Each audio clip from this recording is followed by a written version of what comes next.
स्वागत है। आज अपन हिंदी का एक बिगिनिंग टॉपिक स्टार्ट कर रहे हैं, वो है वर्ण विचार। वर्ण विचार में हम अपन सबसे पहले हिंदी के वर्ण से स्टार्ट करते हैं कि वर्ण के कितने प्रकार हैं।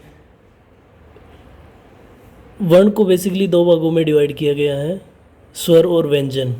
और हिंदी में वर्ण का एक और प्रकार आता है, उसको भी अपन आगे अध्ययन करेंगे। सबसे पहले अपन देखते हैं कि वर्ण विचार और वर्ण है क्या।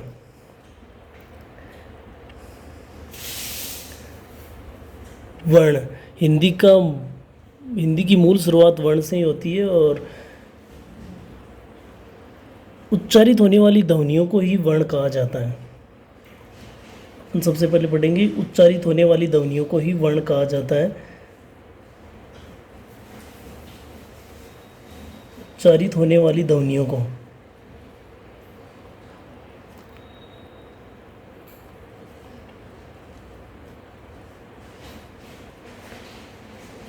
वर्ण कहा जाता है।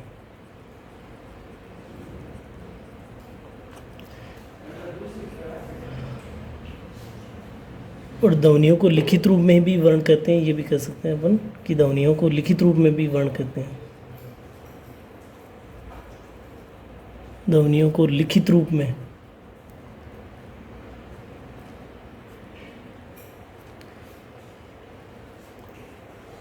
वर्ण कहते हैं। हिंदी वर्णमाला में कुल वर्णों की संख्या 44 है।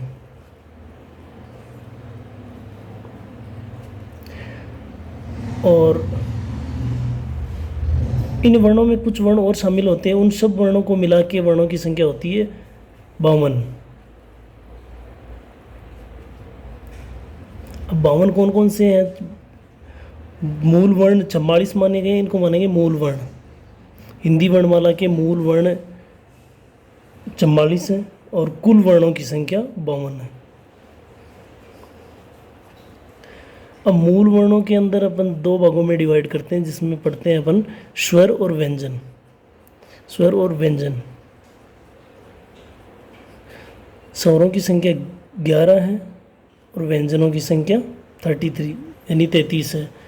जो 11 अपने पास स्वर है उनका अध्ययन अपन अलग से करेंगे और व्यंजनों का भी अलग से अध्ययन करें।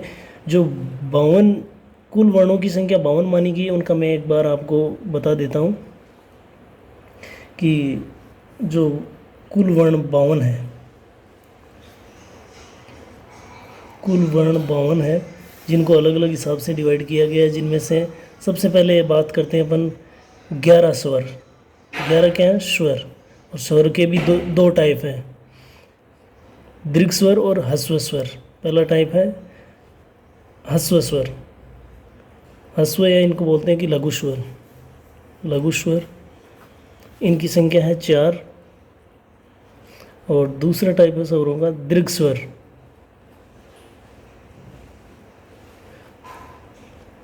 जिनकी संख्या है 7। और कुल वर्णों के अंदर अगला टाइप आता है व्यंजन। 33 व्यंजन है, 33 व्यंजन है अपने व्यंजन। इनको भी 5 भागों में डिवाइड किया गया है, जिनमें से आते हैं स्पर्शीय व्यंजन।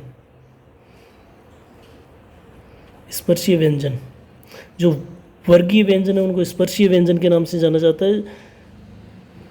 हमारे पास 5 वर्ग है और ये टोटल वर्गीय व्यंजन या स्पर्शीय व्यंजन, वर्गीय व्यंजन, इनकी संख्या 25 है, जिनका डिटेल से आगे अध्ययन करेंगे। और इनके बाद में जो 4 संयुक्त व्यंजन जो ऐड होते हैं, संयुक्त व्यंजन में हिंदी वर्णमाला में 4 को शामिल किया गया है, जिनमें से पहला है क्षय, त्रय, गे और श्रेय। और इनको डिटेल से अपन आगे पढ़ेंगे। और इनके अंदर 2 शामिल किए गए अयोग्य वायुवर्ण। अयोग्य वायुवर्ण वो होते हैं जिनको न तो स्वरों में शामिल किया गया न व्यंजनों में, ये अलग ही है अयोग्य वायुवर्ण। कौन से होते हैं अयोग्य वायुवर्ण? अभी अपन जानते हैं। योग्य वही वर्ण। अयोग्यवाही वर्णों के अंदर अपने पास है एक तो अनुस्वार और एक है विसर्ग। इन दोनों को अयोग्यवाही वर्ण कहा गया है। तो ये हमारे पास 44 हो गए। 44 में 4 ऐड, 2 और 2 और ऐड होते हैं जिनको बोलते हैं, ये वर्ण है जो अपने पास एक तो ड है और एक ढ है, इनको बोलते हैं उत्क्षिप्त या ताड़नजान। उत्क्षिप्त या ताड़नजान।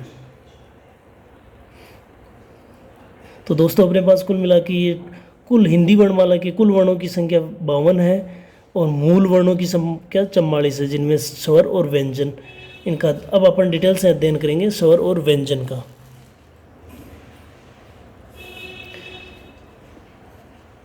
हिंदी वर्णमाला के अंदर वर्णों का अध्ययन करने के लिए सबसे पहले अपन देखेंगे वर्णों के प्रकार।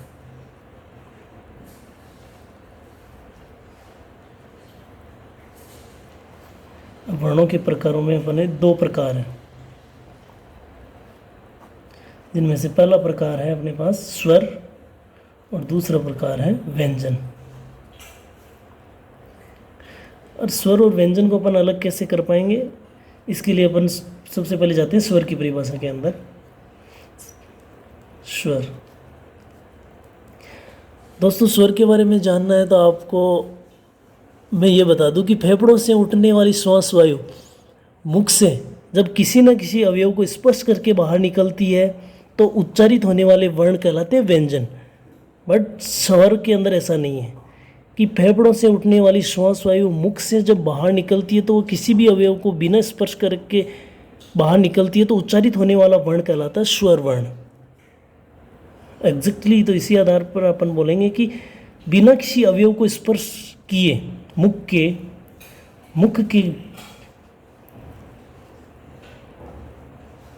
के किसी भी अवयव को बिना स्पर्श किए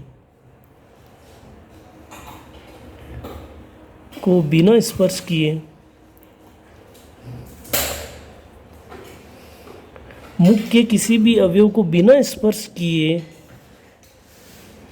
फेफड़ों से उठने वाली श्वास वायु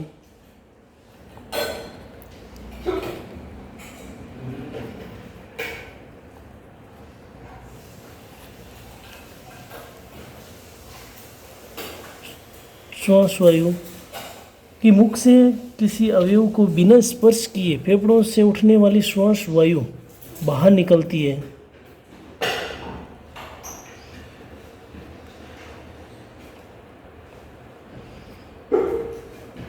तो उच्चारित होने वाला वर्ण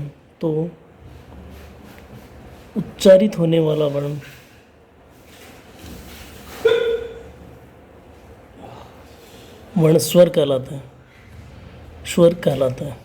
तो स्वर की यही मुख्य परिभाषा है कि या एक बेसिक परिभाषा और भी है जो जनरली अपन को गाइड्स बुक्स में लिखी हुई मिलती है, वो होती है कि बिना किसी की सहायता से उच्चारित होने वाले वर्ण स्वर कहलाते हैं। तो वो भी स्वर की परिभाषा है कि जब अपन किसी भी वर्ण का उच्चारण करते हैं तो हमारे फेफड़ों से श्वास वायु बाहर निकलती है और वह जब मुख के किसी भी अवयव को स्पर्श नहीं करती है तो उससे उच्चारित होने वाले वर्ण स्वर कहलाते हैं। और ये स्वर कुल 11 होते हैं, जिनमें से अपन इनको लिखते हैं। कौन कौन से हैं ये? ए, आ, ई और ई, उ, बड़ाऊ और री और ए, आई और ओ और औ। अब सामान्यतः बारहकड़ी के अंदर अपन अंग और ए को शामिल करते हैं, परंतु स्वरों के अंदर अंग और ए को शामिल नहीं किया जाता क्योंकि अंग तो अनुस्वार है और ए विसर्ग है। अंग ए को बोलते हैं अयोग्यवाही वर्ण, जो मैंने पहले ही बता दिया आपको। तो इसलिए ये 11 स्वर है अपने पास, कुल स्वरों की संख्या 11 है। ए, आ, ई, उ, री, ए, आई और ओ, औ। अब अपन पढ़ेंगे ये स्वर की परिभाषा होगी, ये स्वर होंगे। अब पढ़ेंगे स्वरों के प्रकार के बारे के अंदर। दोस्तों अपन पढ़ रहे हैं स्वरों के प्रकार के बारे में। तो हमने स्वर की परिभाषा पढ़ ली और स्वर क्या है इनके बारे में पढ़ लिया। तो इतना तो अपन को बेहतर नॉलेज हो गया कि स्वर क्या है और स्वर कौन कौन से होते हैं। क्या कुल 11 स्वर। अब पढ़ेंगे स्वरों के प्रकार के बारे में। स्वरों के कुल 5 प्रकार हैं, जिनमें से पहला है मात्रा काल के आधार पर।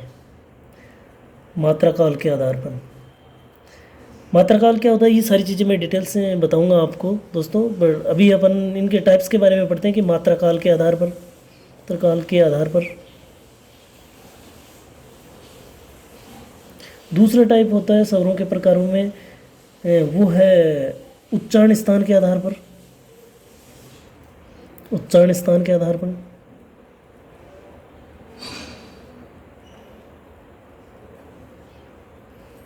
और तीसरा टाइप होता है जीवा के क्रियाशील या उत्थापित भाग के आधार पर। जीवा, जीवा अपने जीव के बारे में बात हो रही है यहाँ। जीवा के क्रियाशील भाग या उत्थापित भाग के आधार पर। जीवा के क्रियाशील या उत्थापित भाग के आधार पर।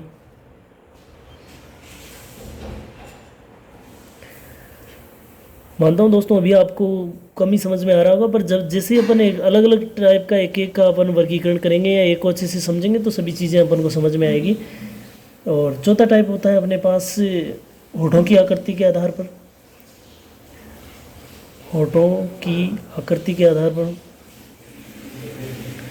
आकृति के आधार पर। हिंदी, किसी भी कंपटीशन एग्जाम में जिसमें हिंदी का सब्जेक्ट है उसमें पहला टॉपिक यही है। अगर ये टॉपिक अगर आपके सिलेबस में शामिल नहीं है तो भी कोई ज़रूरी नहीं है, ये टॉपिक आपको बाकी टॉपिकों को सीखने के लिए आना बहुत ज़रूरी है।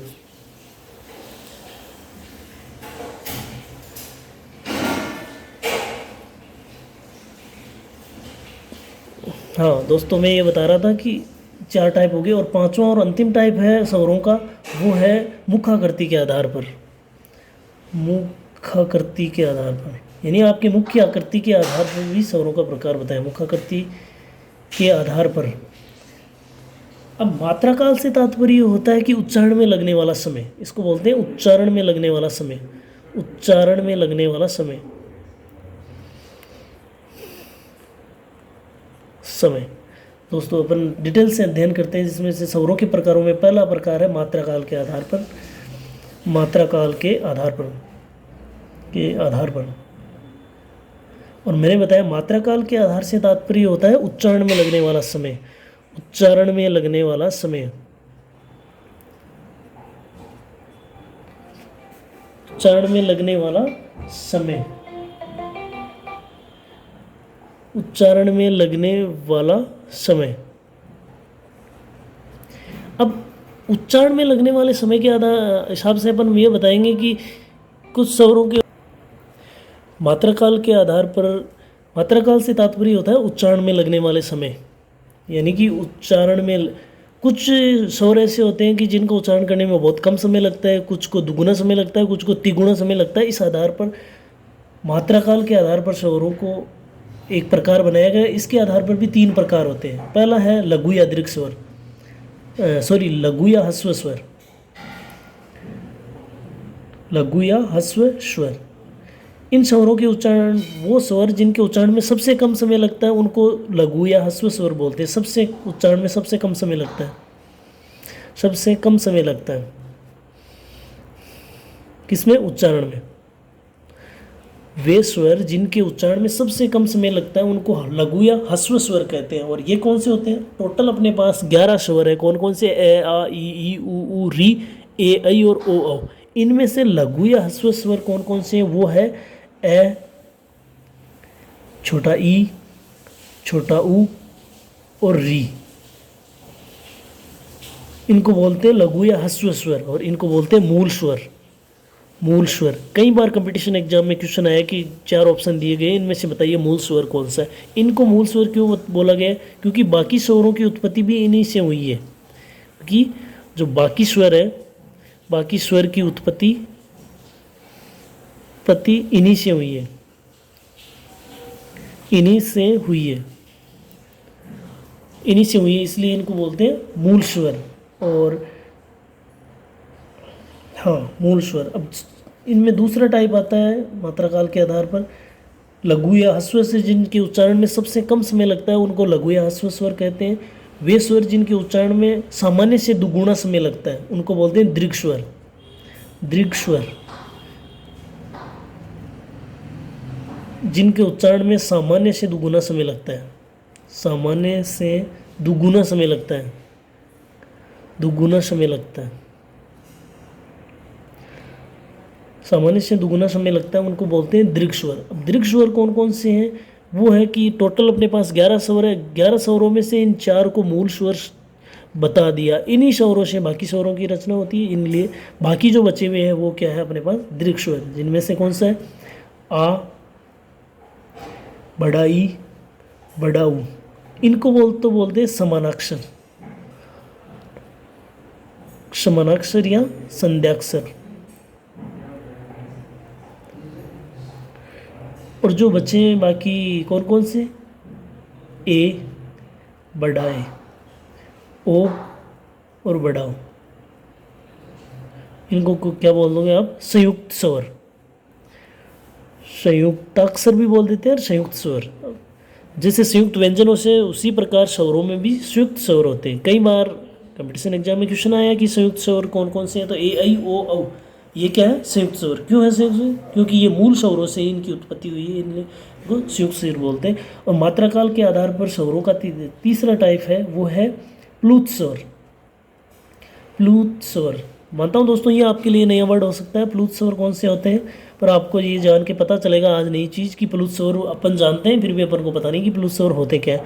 प्लूत स्वर वे स्वर जिनका उच्चारण करने में सामान्य से तिगुना समय लगता है, सामान्य से तिगुना समय लगता है, तिगुना समय लगता है। या इनको बोलते हैं कि वे स्वर जिनके 3 मात्राएं होती है, वे स्वर जिनके 3 मात्राएं होती हैं, जिनके 3 मात्राएं होती है। क्या होती है? 3 मात्राएं। मात्राएं वही हैं जो आप समझते हो, जैसे कि ए के आ की मात्रा लगी तो आ बन गया, तो यही मात्राएं हैं। तो सामान्य से तिगुना समय लगे या वे स्वर जिनके 3 मात्राएं होती है वे क्या कहलाते हैं? प्लूत स्वर। कोई भी स्वर एक्चुअल में प्लूत स्वर नहीं होता। किसी भी स्वर को प्लूत स्वर बनाने के लिए उसके अंदर ये ऐड कर दिया जाता है हिंदी का 3। जैसे ओम आप लिखते हो ओ, जैसे आप लिखते हो ईद,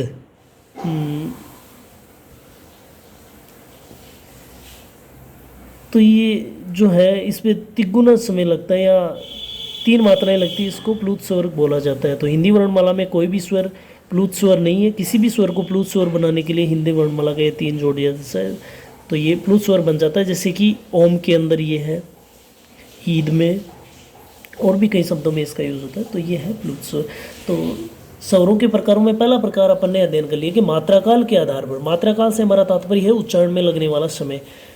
उच्चारण में जैसे उच्चारण में सबसे कम समय लगता है उनको बोलते हैं लघु या ह्रस्व स्वर। ये होते हैं अपने पास 4, ए, ई, ऊ और री। इनको मूल स्वर भी कहते हैं।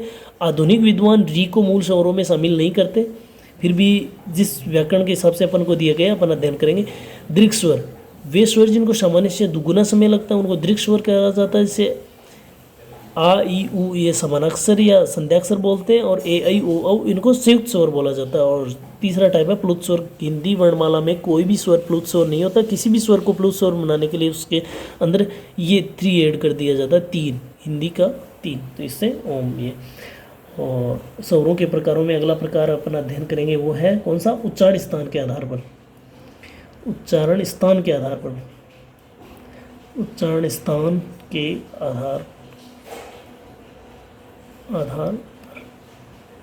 देखो स्वरों का उच्चारण होने के लिए एक तो होता है नाक से उच्चारित होने वाले, एक मुख से उच्चारित होने वाले, और नाक और मुख दोनों से मिला के उच्चारित होने वाले। तो इस आधार पर इनको 2 भागों में डिवाइड किया। पहला है अनुनासिक या अनुनासिक। अनुनासिक, अनुनासिक या इसको बोलते हैं निर्नुनासिक। निर्नुनासिक ऐसे स्वर जिनका उच्चारण केवल मुख से होता है, केवल मुख से उच्चारित होने वाले, मुख से उच्चारित होने वाले। तो दोस्तों उच्चारण स्थान के आधार पर स्वरों के दो ही प्रकार बनते हैं। एक तो अनुनासिक। अनुनासिक का मतलब है जिसमें नाक से उच्चारित नहीं होना। इसको दूसरा नाम और है कि अनुनासिक, कि बिना नाक से उच्चारित होने वाले स्वर कौन से हैं। तो मैं आपको बता दूं कि जो जितने भी स्वर 11 स्वर है वो सभी अनुनासिक या निम्नुनासिक हैं। कौन कौन से हैं? सभी 11 स्वर, सभी स्वर कौन से हैं? अनुनासिक, मुख से ही उच्चारित होते हैं, नाक से नहीं होते हैं। और दूसरा प्रकार है अनुनासिक, अनुनासिक का, अनुनासिक। ये वे स्वर होते हैं जिनमें नाक और मुख दोनों से उच्चारित होते हैं। नाक एवं मुख दोनों से उच्चारित होने वाले, दोनों से उच्चारित होने वाले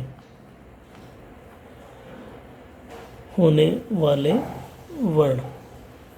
तो दोस्तों उच्चारण स्थान के आधार पर दो प्रकार बताए गए स्वरों के, अनुनासिक या निम्नुनासिक।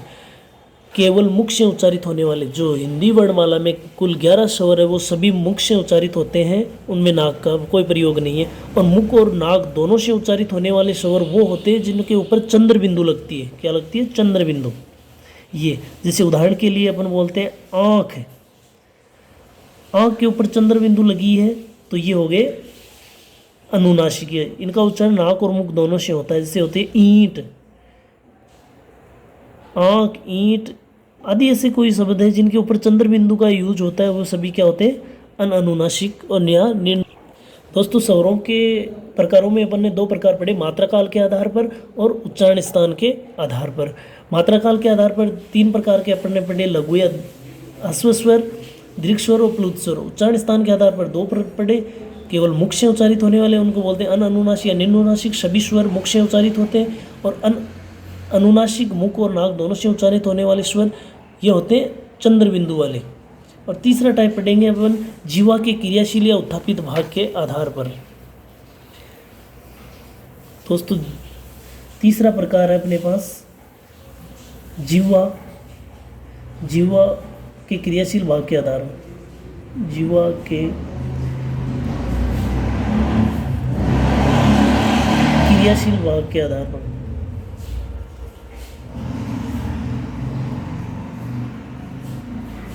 जीवा के क्रियाशील भाग के आधार पर स्वरों का 3 भागों में डिवाइड किया गया। पहला है अग्र स्वर, अग्र स्वर।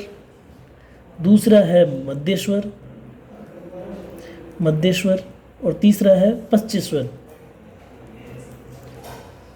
पश्च स्वर।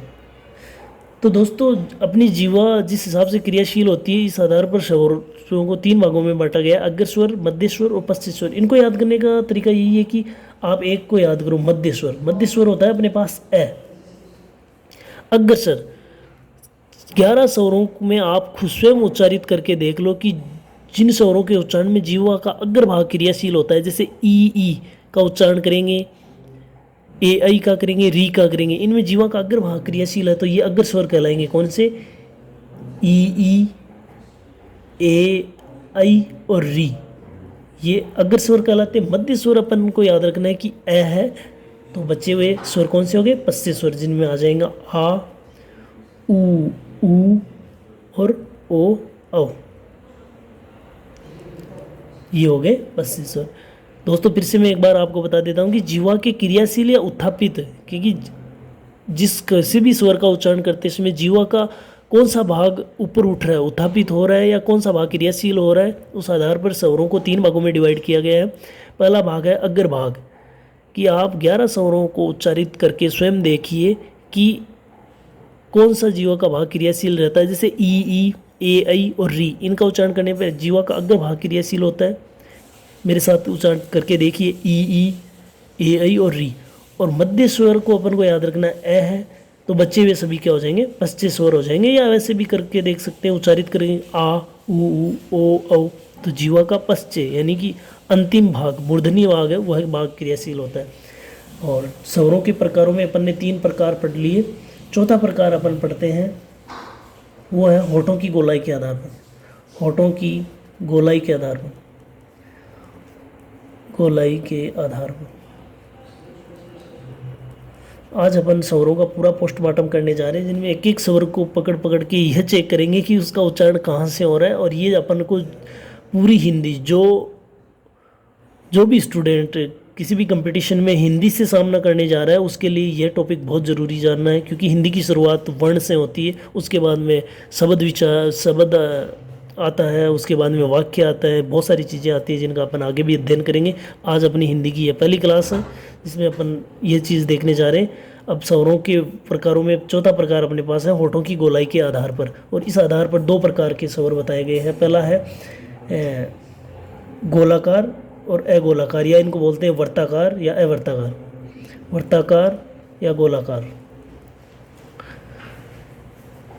तो विद्यार्थी आप स्वयं उच्चारित करके देखिए कि 11 जो स्वर हैं उनमें से कौन कौन से स्वरों को उच्चारित करने पर अपने होठ गोल होते हैं, तो उस आधार पर अपन गोलाकार बता देंगे।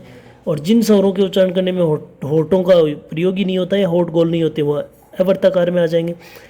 जैसे ऊ और ओ, ये चार वो स्वर है जिनका उच्चारण करते समय होठों को गोल करना पड़ता है, तो इस आधार पर इनको गोलाकार या वर्ताकार बोला गया है। और दूसरे हैं अवर्ताकार या अगोलाकार। इसमें बचे हुए शेष स्वर आ जाएंगे, जैसे ए, आ, ई और री और ए, आई। ये वे स्वर हैं जो अवर्ताकार है। और पांचवा स्वरों के प्रकारों में अंतिम प्रकार है अपने पास, वो है मुखाकृति के आधार पर। मुखाकृति के आधार पर स्वरों का प्रकार, आधार पर स्वरों का प्रकार।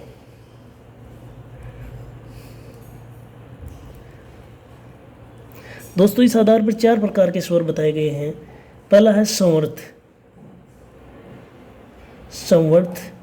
और दूसरा है अर्धसंवर्त, तीसरा है विवर्त और अर्धविवर्त। एक चीज़ हमेशा याद रखिए दोस्तों कि विवर्त का मतलब होता है खुला और संवर्त का मतलब होता है बंद। ये एक मैथमेटिकली टर्म है संवर्त और विवर्त, यानी कि क्लोज और ओपन। संवर्त को अपन बोल सकते हैं कि यह है क्लोज, CLOSE क्लोज। और तीसरा टाइप अपने पास है वो है विवर्त। मैं समझाने के लिए आपको पहले तीसरा बता रहा हूँ, विवर्त, इसको बोलते हैं ओपन। और अब 2 टाइप और बच गए, सेकंड और फोर्थ। ये है अर्धसंवर्त। दोस्तों जिस हिसाब से मैं आपको बताने जा रहा हूँ आपको इसी हिसाब से याद रखने हैं, अन्यथा आप इनको लॉन्ग टाइम तक याद नहीं कर पाओगे। ये कोई ट्रिक नहीं है, बट बेसिक नॉलेज है जिसके आधार पर आप अपन हिंदी वर्णमाला के वर्णों के प्रकार को अच्छे से समझ पाओगे और अच्छे से इम्प्लीमेंट कर पाओगे। और 2 प्रकार बताए मैंने, संवर्त और विवर्त। संवर्त के साथ एक प्रकार हो रहा है अर्धसंवर्त, और विवर्त के साथ एक प्रकार हो रहा है अर्धविवर्त। और आप इनका इंग्लिश टर्म याद करके इनको, विवर्त का मतलब होता है ओपन और संवर्त का मतलब है क्लोज। मतलब 11 स्वरों के अंतर्गत वे स्वर जिनका उच्चारण करते समय मुख अपना क्लोज रहता है या बंद सा रहता है, तो वो तो है संवर्त। और सबसे ज़्यादा मुख खुलता है वो है विवर्त। तो दोस्तों 11 स्वरों में वो स्वर कौन सा है जिसका उच्चारण करते समय मुख सर्वाधिक खुलता है, तो वो है आ।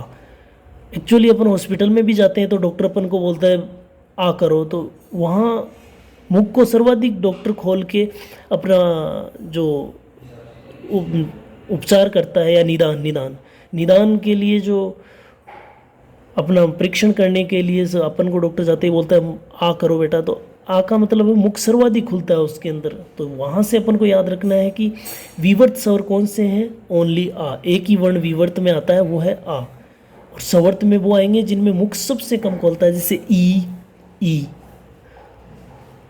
और री, ई और री, ए और आई। ये 5 वर्ण वो है जिनके उच्चारण में मुख सबसे कम खुलता है। वो कौन से हैं, ई, री और ए और आई। अब बात करते हैं अर्धविवर्त की, यानी कि संवर्त से थोड़ा ज़्यादा खुलता है परंतु विवर्त से कम खुलता है। तो वो कौन से हो जाएंगे अपने पास, वो हो जाएंगे दोस्तों, हाँ ये नहीं, 3 ही शामिल है दोस्तों। एक बार गलती के लिए माफ़ी चाहूँगा, बट संवर्त स्वरों के अंदर अपने पास शामिल है ई और री। और अर्ध संवर्त के अंदर अपने पास शामिल है एक तो ए और एक ओ, ये 2 ही शामिल है। और अर्धविवर्त के अंतर्गत अपने पास शामिल होंगे कौन से, बड़ा ए, बड़ा ओ और ए का बचा हुआ ए आ जाता है, और एक अंग्रेजी से ग्रहण किया हुआ ओ, इसको बोलते हैं ग्रहित स्वर। यह है ग्रहित स्वर, क्योंकि अंग्रेजी से इसको एज इट इज़ ग्रहित किया गया है और इसको इस हिसाब से लिखते हैं अपन ओ, डॉक्टर के रूप में जो भी है। तो ये आज अपने स्वरों के प्रकार की क्लास कंप्लीट हुई, जिसमें अपन ने स्वर किसे कहते हैं कि फेफड़ों से उठी हुई श्वास वायु मुख से जब बिनक्षी अवयव को स्पर्श करके बाहर निकलती है तो उसको बोलते हैं दोस्तों क्या, उच्चारित होने वाले वर्ण होंगे स्वर। और स्वरों के 4 प्रकारों के बारे में अपन ने अध्ययन किया, जिनमें से सबसे पहले अपन ने प्रकार पढ़ा दोस्तों मात्राकाल के आधार पर, दूसरा उच्चारण स्थान के आधार पर, तीसरा जीवा के क्रियाशील भाग के आधार पर, चौथा होठों की आकृति के आधार पर और मुखाकृति के आधार पर अपन ने पूर्णतः डिटेल से अध्ययन किया। और अपनी नेक्स्ट क्लास होगी व्यंजन, व्यंजन वर्ण के बारे में। आज अपन ने स्वर से डिटेल से अध्ययन किया और कल कुछ स्वरों के बारे में और क्वेश्चन सोल्व करेंगे। धन्यवाद।